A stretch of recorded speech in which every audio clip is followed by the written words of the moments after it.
नमस्कार. मी जयंत कुलकर्णी आपणा सर्वांचं श्रीपाद दर्शन भक्ती चॅनलमध्ये स्वागत करतो.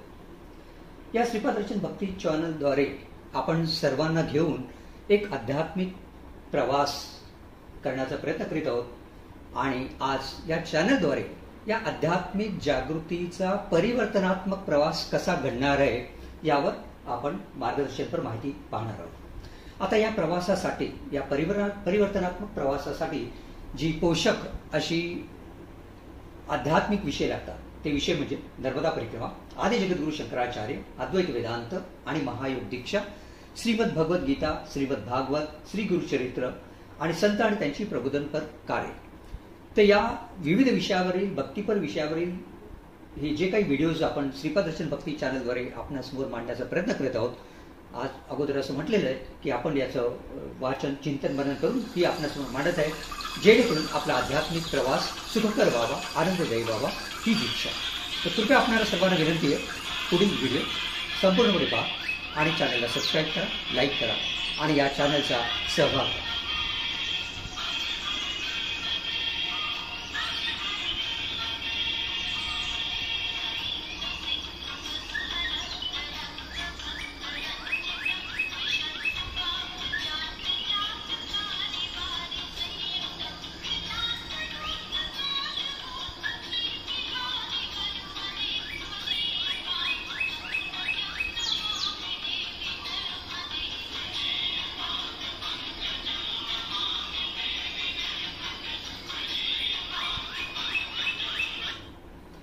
तर या श्रीपाद दर्शन भक्ती चॅनलद्वारे आपण जे भक्तीपर विषय मांडणार आहोत त्याच्या अगोदर आपण पाहूया या चॅनलचा उद्देश काय आहे. प्रामुख्याने हे चॅनल एवढ्याकरता चालू केले, गेल्या 2 वर्षापूर्वी हे चालू केलं होतं जेव्हा आमची नर्मदा मैयाच्या कृपेने, दत्त महाराजांच्या कृपेने आमची चालत नर्मदा परिक्रमा पूर्ण झाली, ही सेवा पूर्ण झाली. तेव्हा जे काही प्रेरणा मिळाली त्यावर एक पुस्तक काढलेले आणि हे चॅनल सुरू केलेले जे व्याख्यानाद्वारे आपल्यासमोर मांडण्यात आलेले. त्या चॅनलचा मुख्य उद्देश असा आहे की सर्वांना भक्तीपर मार्गावर, आध्यात्मिक मार्गावर याची वाटचाल व्हावी, भारतीय संस्कृतीची ओळख व्हावी, आपल्या वेदांची, पुराणांची ओळख व्हावी आणि आपला आध्यात्मिक विकास घडावा आणि असं म्हणता येईल की स्वस्वरूपाचं, आत्मस्वरूपाचं माणसाला ओळख व्हावी.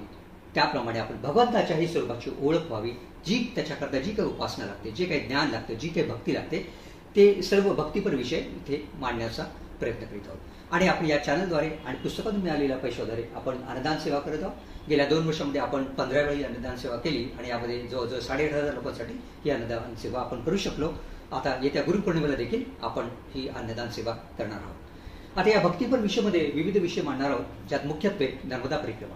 कारण नर्मदा परिक्रमा हा बहुचर्चित विषय आहे. पुष्कळांना नर्मदा परिक्रमा माहिती आहे, पण ती नर्मदा परिक्रमा का करायची, कशासाठी करायची, ही नर्मदा मैया कोण, तिची उत्पत्ती कशी झाली, तिच्या काठी असलेले संत आणि तिथली असलेली तीर्थस्थळ आणि त्यांचं महत्त्व, हे काही कुणाला त्याचा ठाम पत्ता नसतो. संतांचं मानमय त्यांना माहीत नसतं, या संतांनी काय कार्य केले ते माहीत नसतं. ते ही नर्मदा परिक्रमा न होता एक ते भ्रमण होतं, तर ते होऊ नये म्हणून सर्वांना या विषयाची तोंडओळख करून देणं, जेणेकरून त्याची नर्मदा परिक्रमा ही आध्यात्मिकरित्या किंवा शास्त्राप्रमाणे होऊ शकेल असा प्रयत्न आहे. नंतर आपण विविध विषय मांडत आहोत. आदि जगद्गुरु शंकराचार्यांचा परिचय, श्रीमद भागवत, श्रीमद भगवत गीता, श्री गुरुचरित्र आणि संत आणि त्यांची प्रबोधनपर कार्य या विषय मांडणार आहोत, जेणेकरून आपल्याला या संतांची, या भारतीय संस्कृतीची ओळख होईल आणि असं म्हणता येईल की आपल्याला जे काही ज्ञान प्राप्त होईल, जी काही ज्ञानगंगा प्राप्त होईल, त्याच्यातून आपल्या हृदयात भक्ती उदय पावेल आणि भगवंताची उपासना करण्यास आपल्याला सहज होईल. तर आता प्रथम पाहूया. प्रथम विषय नर्मदा परिक्रमेचे जी काही व्हिडिओज आपण काढलेले आहेत. तर हा असं म्हणता येईल की ही जे काही श्रीपाद दर्शन भक्ती चॅनल जे यूट्यूब आहे, या यूट्यूबमधील आपले प्रत्येक व्हिडिओ हे नर्मदा पुराणाचा अभ्यास करून स्वतःची नर्मदा परिक्रमा, पायी परिक्रमा केल्यानंतर जो काही आलेला स्वानुभव आणि त्याच्या व्यतिरिक्त जी काही संतांची, महंतांची जी काही चर्चा झाली आणि त्याच्यात जे काही विषय मांडले गेले, त्या सर्वांचं एकत्रीकरण करून हा सर्व विषय आपणासमोर मांडण्यात आलेला आहे. हा पुस्तकाद्वारे देखील आपणासमोर मांडण्यात आला आहे, तसंच हा व्हिडिओद्वारे देखील आपणासमोर मांडण्यात आला आहे. यात विविध उदाहरण द्यायचं म्हणजे ही नर्मदा कोण आहे, परिक्रमा का करायची, कशासाठी करायची, यातनं काय साध्य करायचे, नियम काय वगैरे वगैरे, या सगळ्या गोष्टी तुम्हाला नक्की निश्चितच कळू शकतील. तर तुम्हाला विनंती आहे की आपण कृपया हे व्हिडिओ सगळे संपूर्णपणे पहा, आपल्या नातेवाईकांना शेअर करा, प्रत्येक फॅमिली मेंबरला शेअर करा, पुस्तक घ्या आणि या पुस्तकातून मिळालेल्या अन्नदान सेवेचा आपण भाग होऊ शकता. असं म्हणता येईल की हे पुस्तक विविध संतांना महंतांना अतिशय आवडलेलं आहे. ते कोण संत महंत ते आपण पुढे पाहू. आणि हे असं म्हणता येईल की या पुस्तकाची आता 3री मराठी आवृत्ती निघालेली आहे. तर आपल्याला जर इच्छा असेल तर आपण हे मराठी पुस्तक घेऊ शकता. आता हे जे पुस्तक आपण दिलेलं आहे, आता इथे मध्ये आपण जर पाहत असाल तर अनघोराचे श्री उन्मेषानंद स्वामी आहे, त्यांचा असं स्वामी समर्थ मठ आहे अनघोरा येथे मध्य प्रदेशमध्ये, आणि भालूचे प्रतापे महाराज, या दोघांनी पुस्तक अतिशय आवडलेलं आहे. या पुस्तकाद्वारे आपण विविध विषय मांडले. जसं म्हटलं, ही नर्मदा परिक्रमा का करायची, कशासाठी करायची, यातून काय साध्य करायचे, नर्मदेच्या किनारी असणारे तीर्थस्थानं वगैरे वगैरे सगळ्या गोष्टी दिलेल्या आहे. या आता आपण पुढील भागातच आपण पाहणार आहोत. तर असा हा अनुभूतीजन्य ग्रंथ आपण घेऊ शकता. तसेच हे विविध विषयावरील व्हिडिओ आपण पाहू शकता. इथे नंबर ऑफ व्ह्यूज दिलेत ॲज ऑन टुडे, म्हणजे आज 31 मे रोजी नंबर ऑफ व्ह्यूज प्रत्येक याला काय काय मिळाले ते दिले. तर नर्मदा परिक्रमा का करावी, परिक्रमेचं महत्त्व, काय साध्य करायचं, नर्मदा कोण आहे, उत्पत्ती कथा तिची, तीर्थस्थळे आणि त्याचं महत्त्व, आणि मला भेटलेले सिद्ध महात्मे आणि आलेल्या दैवी अनुभूती, असे विविध विषय मांडलेले आहेत. त्यामुळे आपल्याला जो व्हिडिओ हवा असेल तो आपण पाहू शकता.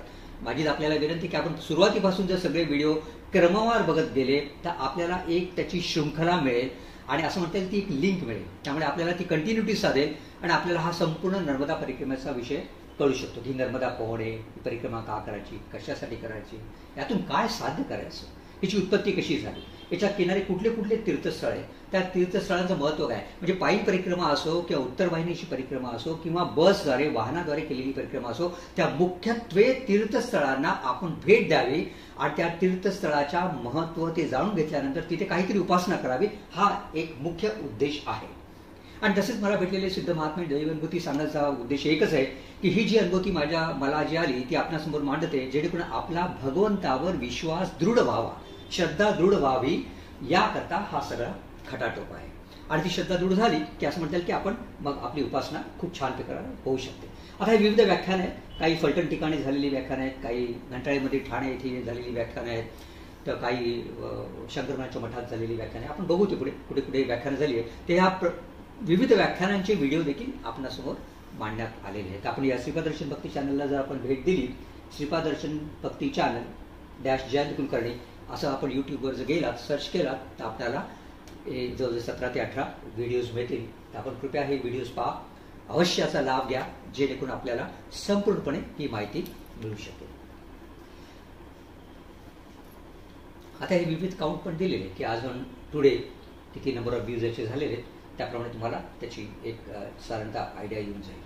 आणि असं म्हणता येईल की नर्मदा परिक्रमा करताना, कारण आमचा स्वतःचा अनुभव आहे की कित्येक स्थळं आम्हाला स्वतःला ही तीर्थस्थळे माहीत नव्हती, तर त्यामुळे ही कळावी याकरता हा उद्देश आहे.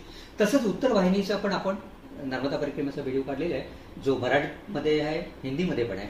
आणि असं म्हणता येईल की जसं आपण म्हणतो ना की एखाद्यावर टीका करावी, तसं माझ्या मनातील नर्मदा मैया असं एक टीकाखोर कविता केली आहे. ती टीकात्मक कविता म्हणजे काय, ती रूपकात्मक कविता आहे, जिथे नर्मदा मैयाला असं म्हणतात की टेकन फॉर ग्रँटेड करतात. प्रत्येक जण उठतो, म्हणतो की मला अश्वत्थामाचं दर्शन झालं, नर्मदा माईचं दर्शन झालं, याचं दर्शन झालं, त्याचं दर्शन झालं, अहंकार जपत चालतो. नर्मदा परिक्रमा का करायची, कशासाठी करायची काही माहीत नसतं आणि परिक्रमाला निघतो. ते ही सगळी मानसिकता जी सामान्यपणे 90 ते 95% परिक्रमावासींच्या डोक्यात असते, मनात असते, ती मानसिकता इथे माझ्या मनातील नर्मदा मैया या कवितेद्वारे मांडण्यात आलेली आहे. तसेच उत्तर वाहिनीमध्ये या व्हिडिओमध्ये संपूर्णपणे माहिती दिली की उत्तर वाहिनी केव्हा करायची, कधी करायची, कुठून सुरुवात करायची, याच्या परिक्रमेमध्ये लागणारी तीर्थस्थळं कुठली, त्या तीर्थस्थळांचं महत्त्व काय. तर ही संपूर्ण माहिती देण्याचा उद्देश आहे की एखाद्याला पायी परिक्रमा जमली नाही तर त्याचं पुण्य म्हणून जर त्यांना ही उत्तर वाहिनी परिक्रमा करायची असेल तर त्यांना ही संपूर्ण माहिती अवेलेबल असावी, हा उद्देश आहे. आता आपण थोडंसं पुस्तकाबद्दल बघू. जसं म्हटलं की नर्मदा मैयाच्या कृपेने, दत्त महाराजांच्या कृपेने आमची नर्मदा पायी परिक्रमा 21 डिसेंबर 2021, 23 एप्रिल 2022 म्हणजे 4 महिने 3 दिवसात ही परिक्रमा सेवा मैयाने दत्त महाराजांनी पूर्ण करून घेतली. आणि ती जी काही प्रेरणा झाली, कारण अगोदर काही अशी हे नव्हतं की पुस्तकं लिहावं किंवा काय करावं वगैरे, बरं का. तर ही जी काही प्रेरणा झाली त्या प्रेरणाद्वारे, कारण आपल्याला जी काही गोष्ट माहीत नव्हती, परिक्रमा का करायची, कशासाठी करायची, नर्मदा मैया कोणते, हे सगळे तपशीलवार माहिती, जसं म्हटलं परिक्रमेत आलेले अनुभव, अनुभूती, महंतांची केलेली चर्चा, संतांची केलेली चर्चा, या सगळ्यांचा सार या पुस्तकामध्ये घातलेलं आहे. आणि या पुस्तकाद्वारे आपल्याला ही संपूर्णपणे माहिती अवेलेबल होईल. आणि ही माहिती कोणाला उपयुक्त होईल, जास्ती करून ही माहिती पायी परिक्रमा करणाऱ्यांना उपयुक्त होईल. मी पायी परिक्रमा का म्हणतोय, कारण याच्यातली मुख्यत्वे तीर्थस्थळ ही नर्मदेच्या किनारी आहे. वाहनाद्वारे लोकांना तीर्थस्थळी लागत नाही. उत्तर वाहिनी करणाऱ्या लोकांना 1 दिवसाची परिक्रमामध्ये 4 तासात 5 तासात ती परिक्रमा पूर्ण करतात. त्यांना काय पूर्ण तीर्थस्थान लागत नाही. तो का मेगा सिनेमा नसतो, मिनी सिनेमा असतो. त्यामुळे लक्षात घ्या, या पुस्तकाद्वारे जर आपल्याला उत्तर वाहिनी करायची असेल किंवा आपल्याला पायी परिक्रमा करायची असेल किंवा वाहनाद्वारे परिक्रमा करायची असेल तर जाणून घ्या ही तीर्थस्थळे कुठली कुठली आहेत. मग आपण एखाद्या ट्रॅव्हलवाल्याच्या थ्रू जाण्यापेक्षा आपण स्वतःचं वाहन करून आपल्या सोयीनुसार त्या त्या ठिकाणी आपण व्हिजिट देऊ शकतो. हा मुख्य उद्देश आहे. बाकी तुमच्यावर आहे की तुम्हाला वाहनाद्वारे स्वतःचं वाहन करायचं आहे किंवा ट्रॅव्हलच्या थ्रू जायचं आहे. आता आपल्याला थोडीशी अजून माहिती मिळावी म्हणून आपण इथे दिलेलं आहे की परिक्रमा गावले कशी चालू होते, ही ओंकारेश्वरपासून चालू होते किंवा अमरकंटकवरून चालू होते किंवा नेवारून पण चालू होते. आणि एक छोटासा असा मॅप दिलेला आहे. त्या मॅपद्वारे आपल्याला लक्षात येईल की आपण जो ओंकारेश्वरपासून ही परिक्रमा चालू केली तर दक्षिण तटावर आपण चालत चालत कुठपर्यंत जर विमलेश्वरपर्यंत येतो. विमलेश्वर आपण दक्षिण तट क्रॉस करून बोटीने उत्तर तटावर मिठी तलाला जातो. मिठी तला ते अमरकंटक परत 2000 किलोमीटर चालत येतो आणि 2000 किलोमीटर अमरकंटकवरनं परत आपण दक्षिण तटावर येतो. तर ही माहिती दिलेली. तसंच हे उत्तर वाहिनीचा पण परिक्रमेचा मॅप दिलेला आहे की कुठून सुरुवात करायची, कशी सुरुवात करायची, केव्हा सुरुवात करायची आणि ही परिक्रमेचं फळ मिळण्याकरता ही उत्तर वाहिनी परिक्रमा कशी करावी हे या व्हिडिओमध्ये पण दिलेलं आहे. त्याच्याबरोबर या पुस्तकात हा मॅप जोडलेला आहे. तर पुस्तक घेतलं तर आपल्याला ॲडिशनल माहिती मिळू शकते, कारण व्याख्यानाद्वारे सगळे विषय काय मांडता येत नाही. एक टायमाचं लिमिटेशन असतं. त्यामुळे आपण हे पुस्तक घेऊ शकता आणि हा पुस्तकामध्ये हा मोठा मॅप पण आहे. हा मॅप आपल्या पायी परिक्रमेला पण उपयोगाला येईल. वाहनाद्वारे स्वतःचं वाहन असो ट्रॅव्हलद्वारे करायचं असेल तर त्याला पण उपयोगाला येईल. तर हा संपूर्ण नकाशा दिलेला आहे जेणेकरून आपण त्याचा फायदा घेऊ शकतात आणि आपल्याला लक्षात येईल की आपण ओंकारेश्वर चालू करून अमरकंटक ओंकारेश्वर कसं यायचं इथे संपूर्ण इत्याभूत माहिती या नकाशामध्ये दिलेली आहे. आशा करतो की हा नकाशा नक्कीच आपल्याला उपयोगी पडेल, मग पायी परिक्रमा असो किंवा वाहनाद्वारे करणारी परिक्रमा असो. आता या पुस्तकामध्ये फार महत्वाची स्थानं दिली बरं का. लक्षात घ्या, जसं मी म्हटलं पायी परिक्रमा करणारे नुसते भ्रमण करतात, तीर्थस्थळांना भेट देत नाही, कारण त्यांना तीर्थस्थळाची माहितीच नसते. जसं म्हटलं ही नर्मदा कोण आहे माहितच नाही, परिक्रमा का करायची, याने केली त्याने केली म्हणून आपण परिक्रमा करतो. जगन्नाथ कुंटेंचं पुस्तक वाचलेलं असं म्हणून प्रेरणा मिळते. चितळे मैयांच्या व्हिडिओ बघितले असं अनेक व्हिडिओज आपण दररोज युट्यूबवर बघतो आणि मग आपल्याला असं कुठेतरी प्रेरणा मिळते की आपण जावं. पण कुठल्याही व्हिडिओद्वारे आपल्याला फंडामेंटल गोष्ट कळत नाही की ही नर्मदा कोण आहे, याची उत्पत्ती कशी झाली, ही परिक्रमा का करायची, कशासाठी करायची आणि मुख्यत्वे त्याची तीर्थस्थळे याची तर कुठलीही माहिती कुठल्याही व्हिडिओमध्ये नाही की कुठले तीर्थस्थळे आपण बघायला पाहिजे. ते एक लक्षात ठेवा. तुम्हाला परिक्रमा करायची का परिभ्रमण करायचं हे तुम्ही लक्षात ठेवा. जर तुम्हाला परिभ्रमण करायचं असेल तर तीर्थस्थळांना भेटण्याची जाण्याची जरूर नाही. जर तुम्हाला परिक्रमा शास्त्रोक्त रीतीने करायची असेल तर तुम्ही ही तीर्थस्थळे इथे जी मुख्यत्वे स्थळं दिलेली आहेत त्या स्थळांना भेट देऊन तुम्ही थोडीफार उपासना करू शकता आणि आपली परिक्रमा शास्त्रोक्तरित्या कशी करता येईल. भले आपल्याला 3 वर्ष 3 महिने 13 दिवसाची शास्त्रोक्त परिक्रमा जमली नाही तरी 4 ते 6 महिन्यामध्ये आपण जवळपास भगवंताच्या जवळ जाऊन जी उपासना लागते ती कशी करता येईल याच्याकरता हे संपूर्ण माहिती या पुस्तकामध्ये दिलेली आहे. तर जेव्हा तुम्ही ओंकारेश्वरनं चालू कराल दक्षिण तटावर तर तुम्हाला पूर्णपणे कुठली मुख्यत्वे स्थळे लागतील, मग ते ऐतिहासिक स्थळे असो किंवा तीर्थस्थळे असो, त्या तीर्थस्थळांचं महत्त्व पुढे दिलेलं आहे. तर अशाप्रमाणे आपल्याला दक्षिण तट ते उत्तर तटावर जेव्हा तुम्ही मिठी तलाला येतात तर उत्तर तटावर ते अमरकंटक, मिठी तला ते अमरकंटक पण कुठली कुठली स्थानं लागतात ते आहे. तसंच अमरकंटकला पोहोचल्यानंतर जेव्हा माईका बघिला येतो आणि आपण परत मैयाची पूजा करतो वगैरे आणि त्याच्यानंतर परत आपण दक्षिण तटावर येऊन अमरकंटक ते ओंकारेश्वर साधारणतः 850 किलोमीटर अंतरावरून आपण येतो. तर ही सगळी मुख्य स्थळं दिलेली आहे ज्याचा आपल्याला लाभ घेता येईल. म्हणजे जसं एक्झाम्पल म्हणायचं तर शौंड ऋषींची तपोभूमी तिथे आपण ते बघू शकता. आपण प्रत्येक ठिकाण जी महत्वाची ठिकाणं दिलेली आहे ती आपण महत्वाची ठिकाणं बघू शकतात.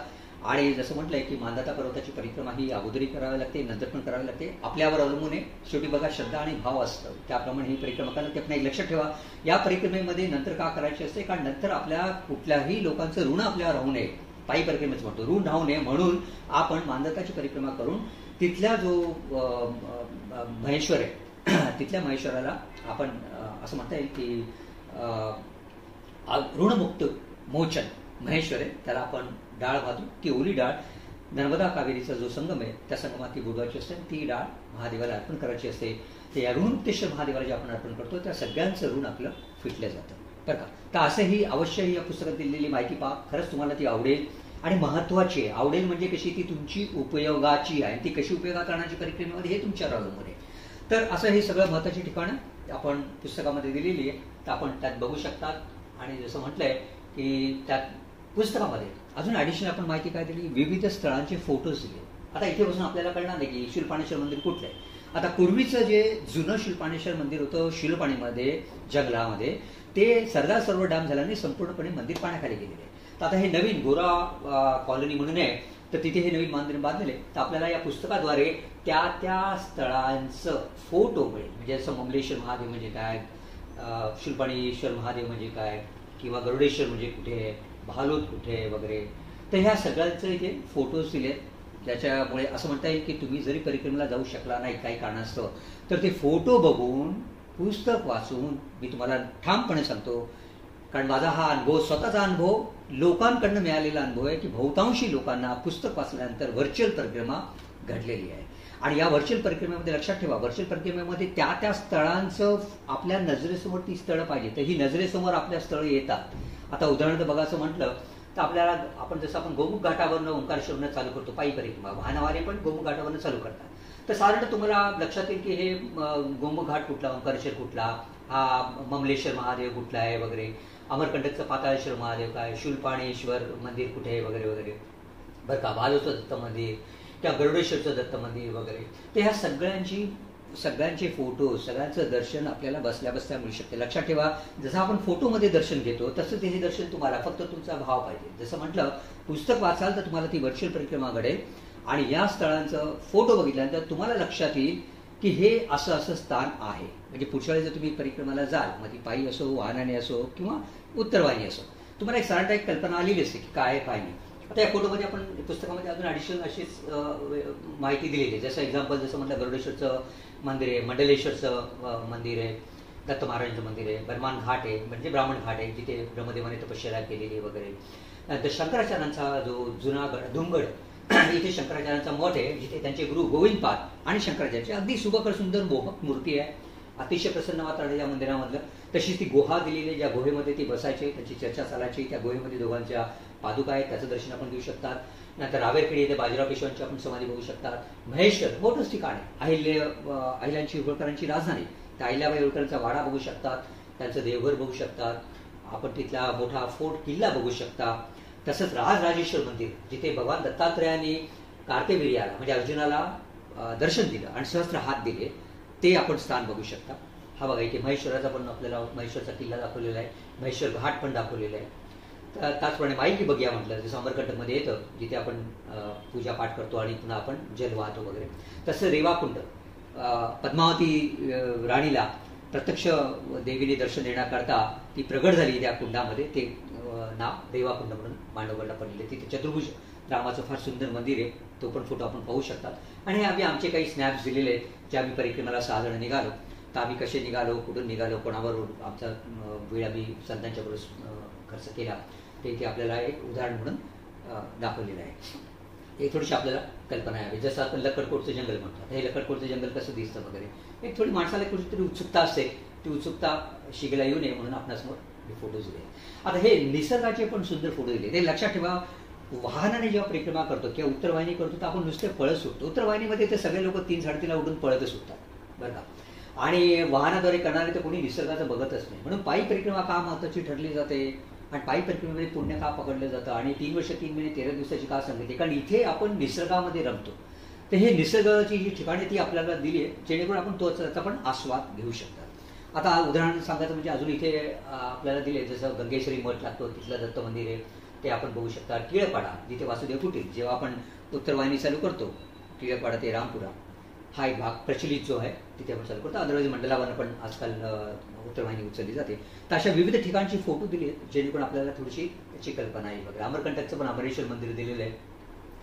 तसंच नर्मदा मैयाचं दिंडोरीचं फार सुंदर सुबक मूर्ती आहे वगैरे, ते आपण पाहू शकता वगैरे. ते असं म्हणता येईल की आपल्या डोळ्याचं पारणं फिटेल आणि आपल्याला या भगवंताचं दर्शन बसल्या बसल्या पुस्तकात वाचून नर्मदा परिक्रमा जसं म्हटलं वर्षी आपली होऊ शकते, तसंच या स्थळांचं आणि विविध देवतांचं दर्शन आपल्याला घडू शकतं. ते केवळ आपल्याला अवलंबून आहे.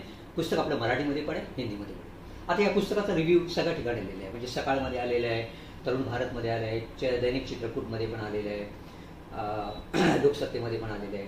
तर असं म्हटलं जवळजवळ आता हे सॅम्पल म्हणून ते दिलेले आहे, तसं बघितलं तर 7 ते 8 ठिकाणी आणि याच्या व्यतिरिक्त मॅगझिनमध्ये पण आलेले आहे. आता हा का मोठा बडेजावपणा करत नाही, तिथे याच्यात आलेले आहे. सांगण्याचा उद्देश आहे की हे लोकांपर्यंत पोहोचवण्याकरता या वृत्तपत्रांच्या द्वारे हा या माध्यमाचा आधार घेतलेला आहे. आता इथे आपण बखलाशी करून काही पैसे देऊन केलेलं नाहीये. आपलं पुस्तक आपण इथे देतो, एक अर्ज करतो, पुस्तक देतो, ते लोक पुस्तक वाचतात, त्याचे एक मेंबर असतात, ते रिव्ह्यू करतात आणि स्वतःहून ते तो लेख लिहितात आणि ते छापतात. आपलं दिलेलं छापत नाही, आपण देत नाही, एवढं लक्षात ठेवा. किंवा एखादा कोणाचा गैरसमज असेल तो दूर करा. आणि जसं म्हटलं या सगळ्याच्या भानगडीत पडूच नका. सरळ पुस्तक वाचा आणि तुम्हाला स्वतःला विचारा की तुम्हाला नर्मदा परिक्रमेची पूर्णपणे माहिती मिळाली की नाही. हे पुस्तक वाचल्यानंतर तुम्हाला लक्षात येईल. आणि जसं म्हटलं, केवळ पुस्तकाद्वारे नुसती माहिती मिळणार नाही, तर तुम्ही एक अन्नदान सेवा कार्याचा भाग होऊ शकता. कारण आपण पुस्तकाद्वारे मिळालेले पैसे अन्नदान सेवेसाठी वापरतो आणि तसंच या चॅनलला पण आपण अन्नदान सेवेमध्ये जोडलेले. आता या चॅनलद्वारे असं म्हणते नर्मदा मैयाच्या कृपेने आणि श्री दत्त महाराजांच्या कृपेने आपल्याला जी व्याख्यान सेवा झाली ही काही ठिकाणी असं म्हणता येईल की सिनियर सिटीजनसाठी झाली, पण मुख्यत्वे ही जी झाली ती फलटणचं गोविंद महाराज जे गुळवणी महाराजांचे स्नेही होते त्यांच्या इकडे त्यांचा 135वा जन्मोत्सव होतो म्हणून झाली. घंटाळे मंदिर ठाणे इथे झाली, नरसोबावाडीला झाली, नारायणानंद महाराजांचं मठ आहे औदुंबरला तिथे झाली, प्रत्यक्ष औदुंबराच्या गाभाऱ्याच्या इथे आपल्याला गुरुपौर्णिमेला देखील ही सेवा करायला मिळाली.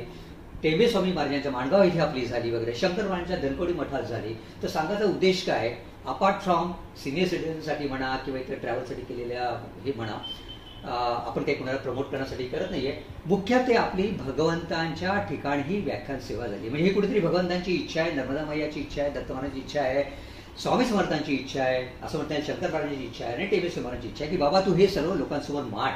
त्यामुळे हे चॅनल जे सुरू केले हे कुठल्याही कमर्शियल हेतू न देता शुद्ध निखळ हेतू आहे, आपला शुद्ध हेतू आहे की सर्वांना घेऊन आध्यात्मिक परिक्रमा करायची, आध्यात्मिक मार्गावर चालायचं, ज्ञान संपादन करायचं जे आपल्या अल्पबुद्धीने, आणि त्या ज्ञानाद्वारे आपण कशी उपासना करून भगवंतांच्या जवळ जाते हा उद्देश आहे. आणि ही व्याख्यान सेवा त्यामुळे मिळाली. अजूनही व्याख्यान सेवा जिथे कुठे मिळेल ती करण्याची आपली तयारी आहे. आणि असं म्हणता येईल की या व्याख्यानाद्वारे आपण नर्मदा मैयाचा विषय सगळेच मांडतो, नर्मदा मैयाच्या भक्तीचा प्रचार आणि प्रसार होतो, त्याचबरोबर दत्त महाराजांच्या भक्तीचा प्रचार आणि प्रसार होतो. सर्व देवतांच्या भगवंताच्या भक्तीचा प्रचार आणि प्रसार आपण करण्याकरता ही व्याख्यान सेवा गेल्या 2 वर्षात जवळजवळ 14 ठिकाणी आपण केलेली आहे. आता असं म्हणता येईल की या व्याख्यानासाठी आपल्याला जे काही सहकार्य लाभलं, आता शेवटच्या स्लाईडमध्ये आपण दाखवणार आहोत की हे सहकार्य आम्ही तुमच्याकडनं पण अपेक्षित करतो, अशी इच्छा धरतो की तुम्ही पण आमच्या या चॅनलचा भाग व्हा. आणि या चॅनलद्वारे आपण असं म्हणता येईल की आपल्या सोसायटीमध्ये किंवा आपल्या संस्थेमध्ये, जी संस्था तुम्हाला माहीत असेल त्या ठिकाणी आपण ही व्याख्यान सेवा आपण अरेंज करू शकता. लक्षात ठेवा, व्याख्यान सेवेसाठी आपण कुठल्याही मानधन स्वतःहून तोंडाने मागत नाही. जे काही मानधन दिलं तथास्तु, नाही दिलं तर तथास्तु, आणि दिलं तर ते आपण सेवेसाठी वापरतो, एवढं लक्षात घ्या. आता दुसरा विषय आपण या चॅनलद्वारे मांडत आहोत तो आदि जगद्गुरू शंकराचार्य. आता आपण ऑलरेडी आपले व्हिडिओ याच्यात प्रकाशित झालेले आहेत, ते नंबर ऑफ व्ह्यूज तुम्ही बघू शकता. मराठी आणि हिंदीमध्ये आपण हिंदू धर्माची ओळख करून देण्यासाठी असं म्हणताय की जगद्गुरू शंकराचार्य. आता बहुतांशी लोक असं आहे हिंदू धर्म आपण म्हणतो, प्रत्यक्ष बघितलं तर पुरातन काळी जर बघितलं जेव्हा जगाची उत्पत्ती भगवंताने केली, हे सर्व श्रीमद भागवतमध्ये लिहिले आहे, त्यावेळी सनातन नावाचा धर्म होता, सनातन धर्म होता. म्हणजे सनातन म्हणजे कायम असणारा धर्म. हे हिंदू वगैरे हे सगळे नंतर आल्या गोष्टी बरं का. तर लक्षात ठेवा, पण या आपल्या पुढे चालून जेव्हा हे सगळे धर्माचे वेगळे भाग झाले, जसा हिंदू धर्म झाला, बौद्ध धर्म झाला, जैन धर्म झाला, हे मुख्यत्वे 3 धर्माचा उल्लेख पुस्तकामध्ये केलेला आहे. तर इतर ठिकाणी शास्त्रात केलेला आहे बरं का, श्रीमद भागवतात नाही.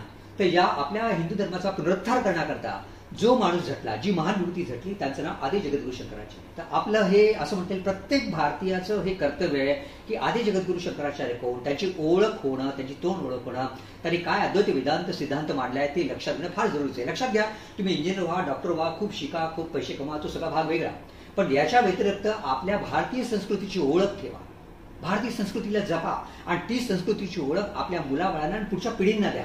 लोकांना सगळ्यांना कळलं पाहिजे. आपल्याला जर कळलं नाही जगद्गुरू शंकराचार्याने काय महान कार्य केलं, तर आपण आपल्या मुलांना काय सांगणार, पुढच्या पिढीला काय सांगणार. तर त्याकरता आपल्या स्वतःला प्रथम माहिती पाहिजे हे आदि जगद्गुरू शंकराचार्य कोण, त्यांनी काय महान कार्य केलं. थोडासा याच्यावर प्रकाश टाकण्याकरता हा व्हिडिओ पहा, त्यावेळी तुम्हाला याची एकदमभूत माहिती मिळेल. आणि त्यांनी जो मांडलेला सिद्धांत आहे, अद्वैत वेदांत सिद्धांत आहे, ब्रह्मसत्यम जगन्मिथ्या. आता हे ब्रह्मसत्यम जगन्मिथ्या बोलायला सोपं आहे, ऐकायला सोपं आहे बरं का, कठीण आहे काही वेळा वाटेल, नको भानगडीत पडायला असंही वाटेल, पण लक्षात घ्या सरते शेवटी हेच महत्वाचं. जर तुम्हाला कळलं नाही की ब्रह्मसत्यम जगन्मिथ्या, अहम ब्रह्मस्मी, हे जर कळलं नाही तर असं म्हणता येईल आपण हे आध्यात्मिक मार्गावर जाण्याचा प्रयत्न करतो, तो सगळा विफल होईल. तर त्याकरता हे बेसिक फंडामेंटल क्लिअर होण्यासाठी हा व्हिडिओ आपण जरूर पाहावा, अशी मी आपल्याला नम्र विनंती करतो. आता आपण या दुसऱ्या विषयामध्ये जे म्हटलेले यांचा अद्वैत वेदांत, तर आपण अजून एक व्हिडिओ असा काढणार आहोत ज्यात अद्वैत वेदांताबद्दल थोडीफार माहिती देणार आहोत. तर आता आपल्या भारताच्या शास्त्रानुसार 6 जी दर्शन आहेत ती 6 दर्शनं कुठली, मग या दर्शना ही जी काय दर्शन मांडली, जसं उदाहरण सांगायचं म्हणजे आपण दर्शनशास्त्रामध्ये म्हणतो, आपण जसं म्हणतो ना, हा आस्तिक हा नास्तिक, तसंच हे आस्तिक दर्शन नास्तिक दर्शन. आता नास्तिक दर्शन म्हणजे एखाद्याचा भगवंत आहे, जगात एक शक्ती आहे असं याच्यावर विश्वासच नसतो. त्यांना भयंकर अहंकार असून त्यांना असं वाटतं सगळं करणारा मीच आहे आणि त्यांचं वगैरे चूक नाहीये, कारण मायेने तो पडदा टाकलेला असतो. त्यांना कळणार कसं बापुड्यांना की मी कोण? त्यांना वाटतं मी म्हणजे अमुक, मी म्हणजे तमुक, मी म्हणजे सीओ, मी म्हणजे सगळा, मीच म्हणजे करता. पण प्रत्यक्ष करता कोण? भगवंत असतो. हे केव्हा कळतं? जेव्हा शरीर थकतं, मन थकतं आणि माणूस हातबल होतो, तेव्हा तो भगवंताकडे धावतो. त्यावेळी त्याचा अहंकार त्याला भगवंताच्या चरणापाशी समर्पित करावा लागतो. तोपर्यंत भगवंत प्रसन्न होत नाही. लक्षात घ्या, याच्याकरता आपल्या भारतीय संस्कृतीची ओळख, भारत देशात जन्म होणं फार भाग्याचं लक्षण आहे. आपल्या भारतामध्ये जी संस्कृती आहे, जे सनातन धर्म आहे, जे काही आपले संत पुरुष होऊन गेले, ते कुठल्याही ठिकाणी येऊन गेलेले नाही. हे लक्षात, ही सगळी पूर्ण पृथ्वी एकच होती, आपण सर्व एकच होतो. तर हा अद्वैत वेदांत काय, ही जी दर्शन आहे, ही 6 दर्शन आहे, त्याचे प्रवर्तक कोण कोण आहेत त्याच्याबद्दल आपण माहिती घेऊया. त्याचप्रमाणे या वेदांताच्या शाखा किती आहेत त्याच्यामध्ये, जसं आता एक्झाम्पल म्हटलेलं आहे की द्वैत वेदांत कोणी मांडलाय? मध्वाचार्यांनी मांडलाय. अद्वैत वेदांत कोणी मांडलाय? शंकराचार्यांनी. विशिष्ट अद्वैत कोणी मांडलाय? रामानुजांनी. मग याच्यामध्ये काय फरक आहे, थोडंफार याची आपण तोडमोड करून घेणार आहोत. आता तुम्ही म्हणाले याचा आपल्याला काय फायदा होतो? व्यवहारामध्ये काय फायदा होतो? व्यवहारामध्ये शून्य उपयोग होतो. व्यवहारामध्ये शून्य उपयोग म्हणजे याही कुठलीही वस्तू बाजारात विकली जात नाही किंवा खरेदी केली जाते, म्हणजे व्यवहारदृष्ट्या याला शून्य उपयोग आहे. पण हा तुमच्या व्यवहारावर परिणाम करतो, कारण तुमची मानसिकता बदलते. लक्षात घ्या, तुमची मानसिकता बदलण्याकरता अध्यात्माची जोड लागते, आणि अध्यात्माची जोड असेल तर चित्ताला शांती मिळते. आज आपल्याकडे सर्व सुख आहे, घर आहे, दार आहेत, 4-4 गाड्या आहेत, सगळे मुलं बाळ आहेत, सगळ्या भरपूर पैसे कमवतात, ते सगळं ऐश्वर आहे, पण काय नाहीये? चित्ताला सुख नाहीये, शांती नाहीये. तर चित्ताला सुख आणि शांती नाहीये. ती सुख आणि शांती कुठे मिळते? तर ते अध्यात्म केल्यावर किंवा एखाद्या संतांची संगत केल्यावर. संतांची संगत केल्यावरच तर आपल्याला ते कळू शकतं की आपल्याला चित्ताला शुद्धता कशी येऊ शकते. ती प्रोसेस आहे, आणि त्या प्रोसेस समजण्यासाठी जसं म्हटलं अद्वैत वेदांत समजला पाहिजे. आणि त्याचबरोबर ही कुंडलिनी शक्तिपात महायोग म्हणजे काय, ही दीक्षा म्हणजे काय, ही कुंडलिनी म्हणजे काय, तिचा आणि या अद्वैत वेदांत सिद्धांताचा काय संबंध आहे हे आपल्याला लक्षात येईल. ते हे सर्व तत्वज्ञान थोडासा अवघड विषय, किचकट विषय वाटेल, पण असं म्हणता येईल त्या किचकट विषयाची गाठ कोणालाही सोडवता येते जर त्याच्या मनाने घेतलं तर. त्यामुळे लक्षात घ्या की आपण हे पाहणार आहोत की हा अद्वैत वेदांत काय आणि ही कुंडलिनी शक्ती जागृत कशी होते आणि याचा एकमेकाशी परस्पर संबंध काय, हा आपण व्हिडिओद्वारे आपल्यासमोर मांडण्याचा प्रयत्न करणार आहोत.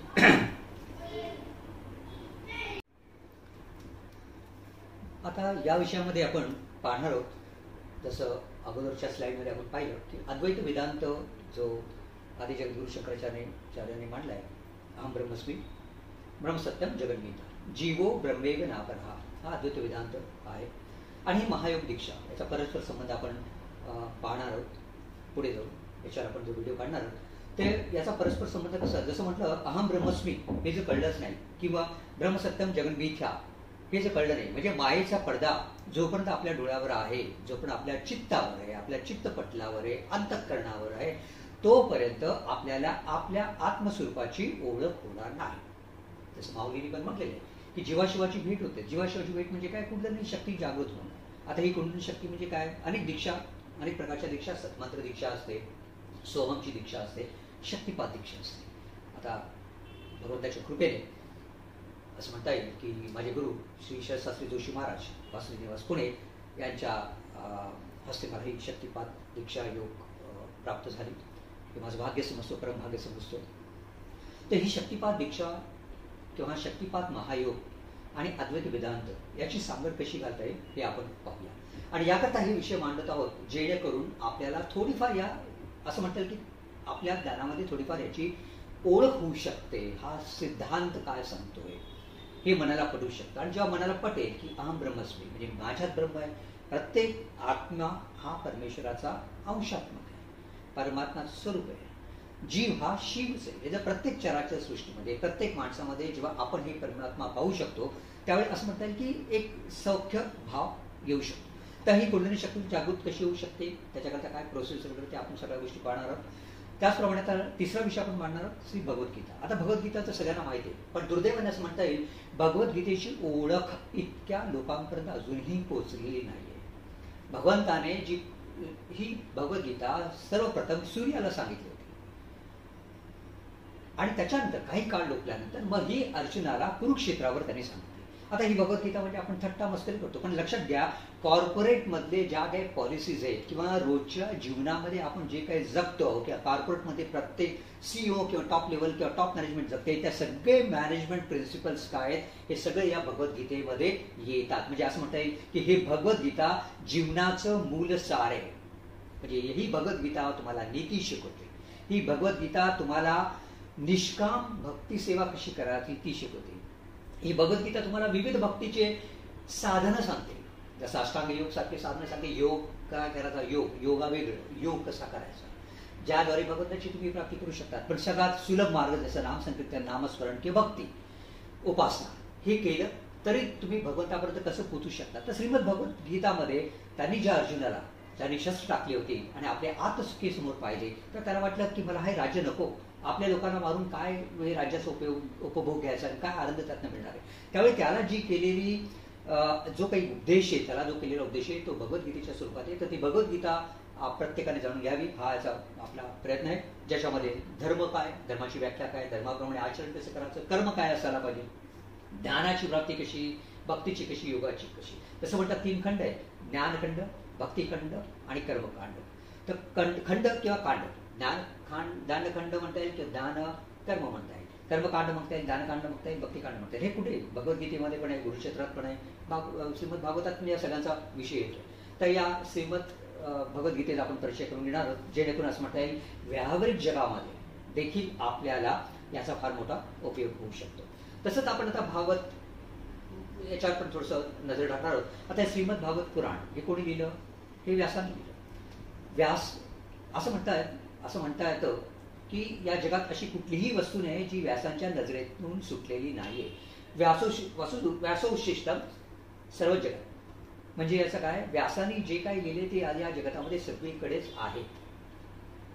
व्यासोशिष्टम जगत सर्व असं म्हटलं जातं. आता या भागवतामध्ये ज्या काही भगवंताच्या लीला व्यासांना असंतोष झाला तर त्या नारदांनी त्यांना उपदेश केला, त्याचे गुरु झाले होते, त्यांना उपदेश केला आणि त्यापर्यंत त्याच्या हातून हे 18वं पुराण लिहिलं गेलं. हे 18वं पुराण ज्याच्यामध्ये 18,000 श्लोक आहेत, त्याच्यामध्ये 12 स्कंद आहेत. तर याच्यामध्ये त्यांनी ज्या भगवंताच्या लीला वर्णन केल्या आहेत, अनेक भगवंताचे 24 जे अवतार आहेत त्याचं वर्णन केलेलं आहे, आपल्या सृष्टीची उत्पत्ती कशी झाली त्याचं वर्णन केलेलं आहे. आपण म्हणतो डार्विनचा सिद्धांत, आपण आपल्याला एकेकाळी शिकवलं होतं की डार्विन माकडापासून माणूस झाला, तसं नाही. तसं बघितलं तर आपण मनूची, स्वयंभू मनू जो ब्रह्मदेवाच्या शरीरापासून स्वयंभू मनू झाला आणि शत्रुपा झाली, त्यांची आपण संतान आहोत. मग त्यांना जी काही पुत्रप्राप्ती झाली, जे काही पुढे पुढे संतान वाढत गेली, तर त्यांच्याशी आपण संलग्न आहोत. लक्षात ठेवा, आपला माकडाशी काही संबंध नाही. तर या भागवतामध्ये जे विविध विषय मांडले त्या विविध विषयामधून आपल्याला बोध मिळतो. बोध म्हणजे काय, साधाचा बोध म्हटलं तर संत संगती, संतांची जोपर्यंत सहवास होत नाही तोपर्यंत माणसाला ज्ञान प्राप्त होत नाही, ज्ञान प्राप्त झालं नाही तोपर्यंत भक्तीचा उदय होते, भक्तीचा उदय होत नाही तोपर्यंत उपासना दृढ होत नाही, उपासना दृढ होत नाही तोपर्यंत श्रद्धा दृढ होत नाही, श्रद्धा विश्वास जोपर्यंत दृढ होत नाही आणि जोपर्यंत भगवंताची तळमळ होत नाही, भगवंताच्या दर्शनाची तळमळ लागत नाही, तोपर्यंत भगवंताचं दर्शन होत नाही किंवा आपल्या स्वस्वरूपाचं दर्शन होत नाही. तर हे श्रीमद भागवत असं म्हणतात, जशी 9 भक्ती सांगितली त्यात सर्वात महत्वाची भक्ती कुठली, श्रवण. तसं म्हणतात श्रीमद भागवत ऐकायला जाणं हे देखील फार पुण्यवान गोष्ट आहे आणि भगवंत ठरवतो की कोण ऐकायला जाणार कोण नाही. तर आपल्या इथे छोटासा एक प्रयत्न आहे की आपणासमोर काहीतरी कथा रूपात, बोध रूपात, त्या कथेतून काय बोध घ्यायचा ते आपल्यासमोर मांडण्याचा प्रयत्न करणार आहोत. आणि जर आपलं कुठेही श्रीमद भागवताचं आपलं निर्माण होणार असेल तर तो सप्ताह जो काय आपण पाहणार आहोत त्या सप्ताहाचे पण व्हिडिओज आपण इथे पब्लिश करणार आहोत, जेणेकरून आपल्याला पूर्ण सप्ताहामध्ये काय काय गोष्टी याच्यामध्ये आपण कव्हर करतो त्या गोष्टी आपल्या निदर्शनास येतील किंवा आपण छोट्या छोट्या कथानकाच्या स्वरूपात आपणासमोर मांडू, जेणेकरून असं म्हणता येईल जरी श्रीमद भागवत तुम्ही वाचायचं ठरवलं तर तुम्हाला कदाचित 7 ते 8 महिने किंवा 9 महिने लागू शकतात. तर तुम्हाला हे रेडीमेड सोल्युशन दिलेलं आहे. असं म्हटलं ना, एखादा आपल्याला रोग झाला तर आपल्या डॉक्टरकडे जावं लागतं, औषध घ्यायला लागतं, आपण औषध स्वतः बनवू शकतो, घरी नाही बनवू शकतो. म्हणजे आपण कुठेतरी कोणाचं तरी सहाय्य घेतो आणि त्या सहाय्याद्वारे, लक्षात घ्या, कुठल्याही डॉक्टरकडे गेला, किती एक्सपर्ट असला आणि कितीही प्रकारचं छान औषध असलं तर त्या औषधाचा गुण येण्याकरता भगवंताची कृपा लागते. बघा त्याची कृपा नसेल तर जगाचं कुठलंही औषध माणसाला लागू पडत नाही. तर ते औषध, कुठल्याही गोष्टीचं औषध लागू पडण्याकरता, म्हणजे आपल्या चित्तातील शुद्धता येण्याकरता जे औषध पाहिजे ते औषध सार म्हणजे श्रीमद भागवत. तर ते आपण काय, याचा आपण परिचय घेणार आहोत. पुढील विषय आपण हाताळणार आहोत गुरुचरित्र. आता असं म्हणतात की गुरुचरित्र हे स्त्रियांनी वाचायचं नसतं. आता काही एक्सेप्शन गोष्टी आहे, काही ठिकाणी स्त्रिया गुरुचरित्र वाचतात, पण गुरुचरित्रामध्ये असं म्हटलेलं आहे त्याच्यातला जो बीजमंत्र आहे तो बीजमंत्र स्त्रियांनी वाचायचा नसतो. एक तर त्याला ते मासिक पाळी असते ते असं, प्लस असं म्हणतात की त्या बीजमंत्राचा वेगळा परिणाम त्यांच्यावर होऊ शकतो. मग त्याच्याकरता काय पाहिजे, त्याच्याकरता तुम्ही याचं श्रवण करू शकता, किंवा सप्तशती गुरुचरित्र जे टेमे स्वामींनी लिहिले 700 श्लोकामध्ये ते तुम्ही वाचू शकता. आता श्री गुरुचरित्र हा फार मोठा ग्रंथ आहे, त्याच्यात 52 अध्याय आहे, 53 त्याची अवतरणिका आहे. तर हे गुरुचरित्र म्हणजे असं म्हणतात की 5वा वेद आहे. लक्षात ठेवा, जे सप्त चिरंजीव सांगितले त्याचप्रमाणे आपल्या हे दत्त महाराज जो 24 अवतार श्रीमद भागवतामध्ये सांगितले, त्यापैकी जो एक अवतार आहे दत्त महाराज अवतार, तो ब्रह्म, विष्णू आणि महेश या तिघांचा अंशात्मक अवतार आहे, जे दत्त महाराज आज कलियुगामध्ये अजूनही आहे. अजूनही यांचं दर्शन लोकांना होतं, त्याच्याकरता तळमळ पाहिजे. मग हे दत्त महाराज कोण, हे गुरुक्षेत्र म्हणजे काय, हे गुरुक्षेत्र कोणी लिहिलं, मग हे सरस्वती गंगाधर कोण, मग त्यांना कोणी गुरुक्षेत्र सांगितलं, सिद्धमुनींनी सांगितलं. मग हे सिद्धमुनी कोण होते, मग हे गुरुक्षेत्र कुठे लिहिलं गेलं, का लिहिलं गेलं, केव्हा लिहिलं गेलं, या गुरुक्षेत्रामध्ये काय काय येतं, या कुठले कुठले भाग, जसं म्हणतो ना ज्ञानकांड आहे, भक्तिकांड आहे, कर्मकांड आहे, तसेच या गुरुक्षेत्रामध्ये पण जे अध्याय आहेत 52 अध्याय आहेत त्याच पण असे विभाजन केलेलं आहे की ज्ञानकांडाचा कुठला आहे, कर्मकांडाचा कुठला आहे, भक्तिकांडाचा कुठला आहे. त्यामुळे आपल्याला असं लक्षात येईल की ते ज्ञानकांडामुळे जे ज्ञानार्जन आपल्याला होतं त्याच्यातून आपला जो भक्तीचा उदय होतो, त्या भक्तीच्या उदयामधून आपल्याकडनं जे कर्म केले जातं ते कर्मकांड, बरोबर. ते कर्म म्हणजे सकाम कर्म, निष्काम कर्म. सकाम केलं तर पुण्यामुळे तुम्हाला त्या फळाची प्राप्ती होऊ शकते, तर ते पुण्य संपलं की सगळं संपलं. लक्षात ठेवा, आपल्याला स्वर्गप्राप्ती झाली पण आपलं जर पुण्य संपलं तर स्वर्गातून परत माणूस पृथ्वीवर येतो.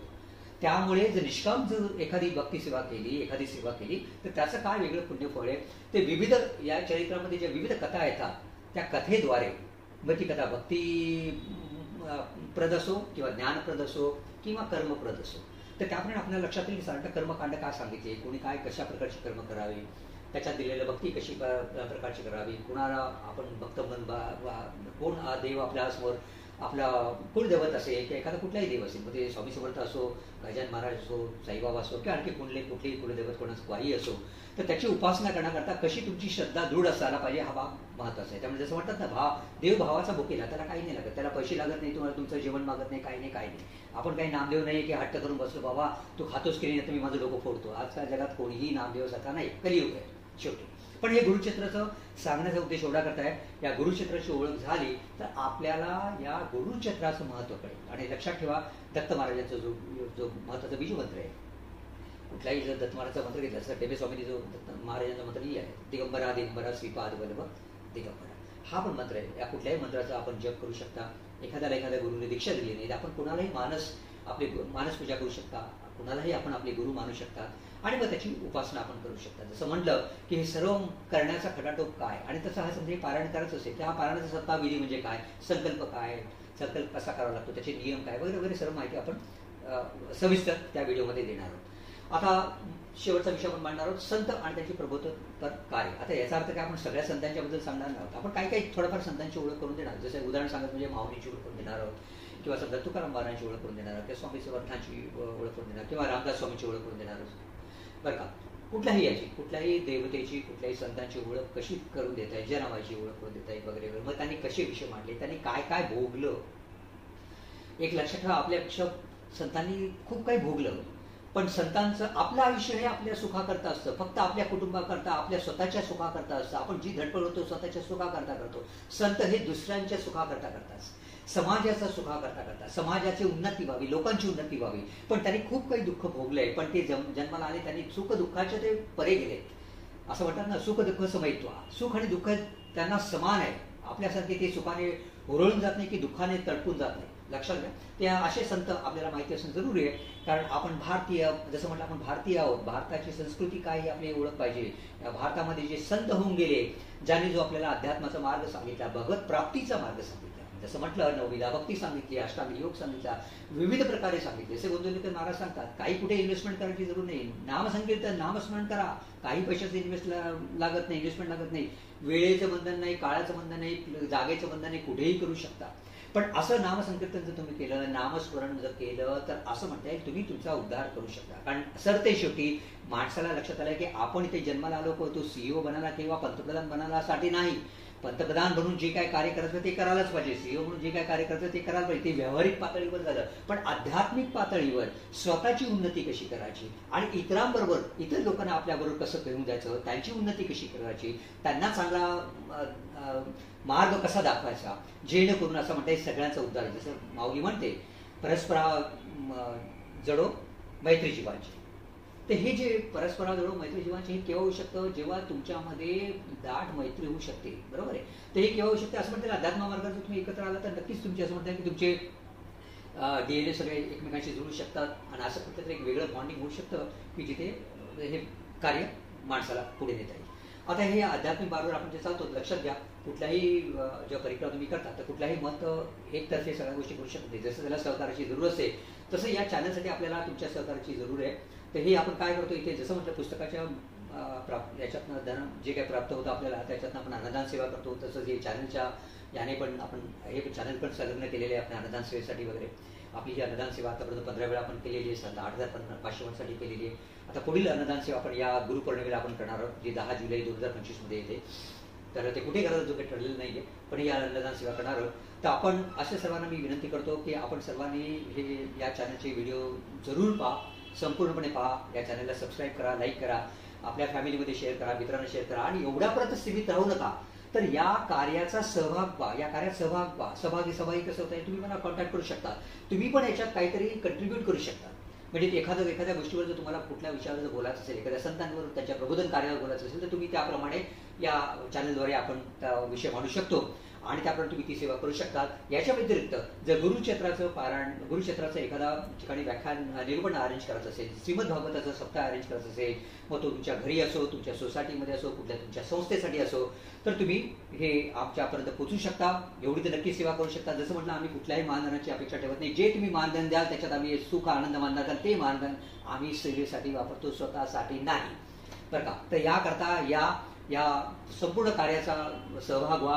असं म्हणता येईल की जसं म्हटलं की आपण सगळ्यांनी एकमेकांना सहाय्य करू. एकमेकांना सहाय्य केलं तर आपल्याला सर्वांना हा जो मार्ग आहे, भक्ती मार्ग आहे, एक लक्षात ठेवा, भक्ती मार्ग चालण्यासाठी नानाविध संकट येतात, नानाविध अडचणी येतात.